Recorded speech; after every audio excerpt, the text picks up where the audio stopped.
కుక్క కోసం కొనే పెడిగ్రీని ఎంత కక్కుర్తిగాడైనా తింటాడా? కానీ అదే జరుగుతుంది. భారతదేశం జీడిపి $3.9 ట్రిలియన్. అదే భూటాన్ జీడిపి ఎంతో తెలుసా? కేవలం $3 మిలియన్. అంటే నక్కకు నాగలోకానికి ఉన్నంత తేడా ఉంది. అంటే భూటాన్ జీడిపి కంటే భారతదేశం జీడిపి 1300 రెట్లు ఎక్కువ. మరి ఇట్లాంటి ఒక పేద దేశం మున్సిపాలిటీ స్థాయిలో పరిష్కరించుకోదగిన ఒక సమస్యని భారతదేశం ఎందుకు జాతీయ సమస్యగా మార్చుకుంది? ఆఖరికి అత్యున్నత న్యాయస్థానం సుప్రీంకోర్టు కూడా ఈ విషయంలో కలగజేసుకోవాల్సిన ఆవశ్యకత ఏర్పడింది. వాస్తవానికి ఇది జాతీయ స్థాయి సమస్య కాదు, కేవలం లోకల్ గవర్నమెంట్ల పని. అంటే మున్సిపాలిటీలు, మున్సిపల్ కార్పొరేషన్లు, గ్రామ పంచాయతీలు ఈ స్థాయిలో పరిష్కారం అయిపోవాల్సిన పని. కానీ వ్యవస్థల నిర్లక్ష్యం, నిధుల దుర్వినియోగం, మితిమీరిన అవినీతి ఇట్లాంటి విషయాల వల్ల ఇది ఒక జాతీయ సమస్యగా మారింది. ప్రస్తుతం ఈ సమస్య ఎట్లయిపోయిందంటే కుక్కల గురించి ఎవడన్నా మాట్లాడితే వాడు మనుషులకు వ్యతిరేకం అన్నట్టు పోర్ట్రేట్ చేస్తారు కొద్దిమంది. ఇండియాలో అసలు కుక్కల సమస్యకు మూలం ఎక్కడుంది? వాటిని వేరే దేశాలు ఎట్లా పరిష్కరించుకుంటున్నాయి? మనం ఎందుకు వెనకబడిపోతున్నాం అనేది చూద్దాం. సబ్జెక్ట్లోకి పోయే ముందు ది ఫోర్త్ ఎస్టేట్ ఛానల్ని సబ్స్క్రైబ్ చేసుకోవడం మర్చిపోవద్దు. ఉదాహరణకి GHMCని తీసుకుందాం. కంట్రోల్ ఆఫ్ స్ట్రే యానిమల్స్ అనే కోడ్లో ఎవ్రీ ఇయర్ GHMC 10 కోట్లకు పైగా ఖర్చు చేస్తుంది. లాస్ట్ 5 ఏళ్లలో 39.9 కోట్ల రూపాయలని వీధి కుక్కల నియంత్రణ కోసం GHMC ఖర్చు పెట్టింది. అంటే GHMC లిమిట్స్ పరిధిలో 4 లక్షల కుక్కలు ఉన్నాయంట.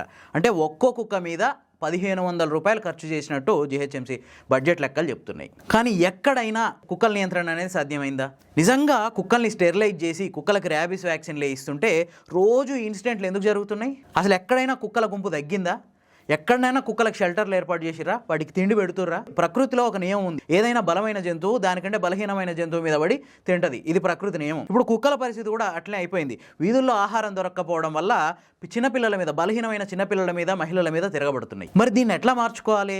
ఇండియాలో సుప్రీంకోర్టు దాకా పోయిన ఈ సమస్యను కొన్ని దేశాలు చాలా ఈజీగా పరిష్కరించుకున్నాయి. ఉదాహరణకి నెదర్లాండ్స్ ప్రపంచంలోనే వీధి కుక్కలు లేని దేశంగా గుర్తింపు పొందింది. మళ్ళోసారి చెప్తున్నా, కుక్కలు లేని దేశం కాదు, వీధి కుక్కలు లేని దేశం. అంటే ఈ దేశంలో వీధి కుక్కలు ఉండవు, ప్రతి కుక్కకి ఒక ఫ్యామిలీ ఉంటుంది. ఇక్కడ ఏం చేసిరంటే కుక్కలని నిర్మూలించడం, కుక్కల్ని నివారించడం, కుక్కల్ని చంపడం లాంటి చర్యలకు పోకుండా కుక్కలకు ఆశ్రయం కల్పించడం ద్వారా ఈ సమస్యను పరిష్కరించింది అక్కడి గవర్నమెంట్. యానిమల్ వెల్ఫేర్ యాక్ట్ 2013 కింద అక్కడి ప్రభుత్వం కుక్కల్ని భావోద్వేగాలున్న జంతువుల కింద గుర్తించింది. అంతేకాదు కుక్కల నియంత్రణ కోసం కలెక్ట్, నర్చరు, వ్యాక్సినేట్, రిటర్న్ అనే ఒక పద్ధతిని అవలంబించింది. అంటే ఏం లేదు, వీధి కుక్కల్ని సేకరించడం, వాటికి స్టెరిలైజ్ చేయడం, ఆ తర్వాత వాటికి ఒక షెల్టర్ కల్పించడం, వాటికి శిక్షణ ఇచ్చి ఎవరో ఒకరికి పెంచుకోవడానికి దత్తత ఇవ్వడం. ఇట్లా కొన్ని లక్షల కుక్కల్ని పట్టుకొని వాటికి స్టెరిలైజ్ చేసి, అట్లాగే వ్యాక్సిన్లు వేసి, ఆ తర్వాత వాటికి శిక్షణ ఇచ్చి ఒక ఫ్యామిలీని కల్పించింది.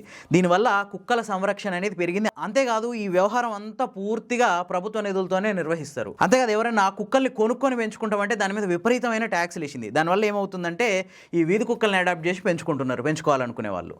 ఇట్లా అక్కడ వీధి కుక్కలు అనే సమస్యల్ని నిర్మూలించింది నెదర్లాండ్స్ ప్రభుత్వం. అంటే కుక్కల్ని నిర్మూలించకుండా కుక్కల వల్ల వచ్చే సమస్యల్ని నిర్మూలించింది. ఇక నెక్స్ట్ జర్మనీ విషయానికి వద్దాం. జర్మనీలో నో కిల్ పాలసీ అని ఉంది. అంటే ఎవ్వరు కుక్కల్ని చంపడానికి వీల్లేదు, అన్లెస్ అది ఎంతో ప్రమాదకరమైన కుక్క అయ్యి విపరీతంగా దానివల్ల ఇబ్బంది అవుతుంటే తప్ప. అంతేకాదు పెంపుడు జంతువుల్ని రోడ్డు మీద వదిలేయడం పూర్తిగా నిషేధం. అట్లా ఎవరన్నా పెంపుడు జంతువుల్ని రోడ్డు మీద వదిలేస్తే వాళ్ళకి €120 ఫైను, అట్లాగే జైలు శిక్ష విధిస్తారు. దీనివల్ల ఎవరు వాళ్ళ పెంపుడు జంతువుల్ని రోడ్డు మీద వదిలేయట్లేదు. దాంతో వీధి కుక్కల సమస్య సగం తగ్గింది. అంతేకాదు కుక్కల్ని పెంచుకునే వాళ్ళకి భారీగా పన్నులు వేస్తున్నారు. ఈ పన్నుల్ని కలెక్ట్ చేసి వీధి కుక్కలకి షెల్టర్లు కల్పిస్తున్నారు. ఈ పన్నుల ద్వారా వచ్చిన ఆదాయంతో బెర్లిన్లో అతిపెద్ద కుక్కల సంరక్షణ కేంద్రాన్ని అక్కడ ప్రభుత్వం ఏర్పాటు చేసింది. నెక్స్ట్ యూకే 1990లోనే కుక్కల కోసం ఒక ప్రత్యేక యాక్ట్ తీసుకొచ్చింది. ఇక్కడ ఏంటంటే అసలు రోడ్ల మీద కుక్కలు అనేవి కనిపించవు. ఎక్కడైనా కుక్క కనిపిస్తే వాటిని ఇమీడియట్ గా యానిమల్ వెల్ఫేర్ అధికారులు స్వాధీనం చేసుకుంటారు. స్వాధీనం చేసుకుని దాన్ని షెల్టర్లో పెట్టి 7 రోజులు చూస్తారు. 7 రోజుల తర్వాత దాని యజమాని రాలేదనుకో ఇంకొకరికి దత్తత ఇచ్చేస్తారు. అంతేకాదు ఇక్కడ ప్రతి కుక్కకి 8 నెలల వయసు దాటిన ప్రతి కుక్కకి GPS ట్రాకర్ అవసరం. దీనివల్ల ఏంటంటే కుక్క తప్పిపోయినా యజమాని ఈజీగా గుర్తించగలుగుతాడు. లేని పక్షంలో దాన్ని ఇంకొకరికి దత్తత ఇస్తారు. అంతే తప్ప వీధి కుక్కలు అనేవి ఉండవు. నెక్స్ట్ స్విట్జర్లాండ్లో కూడా ప్రతి కుక్కకి మైక్రోచిప్ అనేది తప్పనిసరి. అంటే GPS ట్రాకర్ అనేది తప్పనిసరి. సో దీని ప్రకారం ఏంటంటే అక్కడ కుక్కలు అనేవి పూర్తిగా పెంపుడు జంతువులు, రోడ్ల మీద తిరగవు, వీధి కుక్కలు అనేవి ఉండవు. ఎవరైనా పెంపుడు జంతువుల్ని కనుక వదిలేస్తే వాళ్ళకి భారీగా జరిమానాలు విధిస్తారు. దానివల్ల ఎవరు వాళ్ళ కుక్కల్ని వీధుల్లోకి వదిలేయడానికి ఇష్టపడరు. ఒకవేళ ఏదైనా కుక్క తప్పిపోతే దాని జీపీఎస్ ట్రాకర్ని అనుసరించి ఆ యజమానికి అప్పగిస్తారు. అట్లా కూడా ఆ యజమాని ఎవరు కనిపెట్టలేకపోయినప్పుడు 2 నెలల పాటు షెల్టర్లో ఉంచుతారు. 2 నెలల తర్వాత దానికి మళ్ళీ తగిన శిక్షణ ఇచ్చి వేరే వాళ్ళకి దత్తత ఇచ్చేస్తారు. సరే, ఇవన్నీ బాగా డబ్బున్న కంట్రీస్, వాటితో మనకు పోలికేంది అనుకుంటారా? అయితే ఇప్పుడు భూటాన్ సంగతి చూద్దాం. భూటాన్ ఇందాక నేను చెప్పుకున్నాం కదా, మనకంటే 1300 రెట్లు వెనకబడిపోయిన దేశం. ఇట్లాంటి దేశం కూడా ఆసియాలోనే కుక్కల సమస్య పరిష్కారంలో రోల్ మోడల్గా నిలిచింది. అంతేకాదు 2023 నాటికే కుక్కల్లో 100% స్టెరిలైజేషన్ సాధించింది. 90% యాంటీ రేబీస్ ఫ్రీగా అయిపోయింది. ఇది నేను చెప్తున్న ముచ్చట కాదు, World Organisation for Animal Health చెప్తున్న ముచ్చట ఇది. అంతేకాదు 2030 నాటికి పూర్తిగా రేబీస్ రహిత దేశంగా కావాలని చెప్పి ఆ దేశం ప్రణాళికలు రచిస్తుంది. ఒకవైపు ఇట్లుంటే మన దేశంలో మాత్రం అంటే ఒక గ్రామ మున్సిపాలిటీ లేదంటే మున్సిపల్ కార్పొరేషన్ స్థాయిలో పరిష్కారం కావాల్సిన సమస్యని అవినీతి, నిర్లక్ష్యం ఇట్లాంటి వాటి వల్ల జాతీయ స్థాయి సమస్యగా మార్చుకున్నాం. పైన చెప్పిన ఏ దేశం కుక్కల్ని చంపడం ద్వారా అట్లాగే కుక్కల్ని నిర్మూలించడం ద్వారా ఈ సమస్యను పరిష్కరించుకోలేదు. కుక్కల ఆకలి తీర్చడం, వాటికి షెల్టర్ కల్పించడం, ప్రేమ పంచడం ద్వారా మాత్రమే ఈ లక్ష్యాన్ని సాధించినాయి. ఇదంతా ఎట్లా సాధ్యమైందంటే అక్కడ లోకల్ గవర్నమెంట్ల ద్వారా సాధ్యమైంది.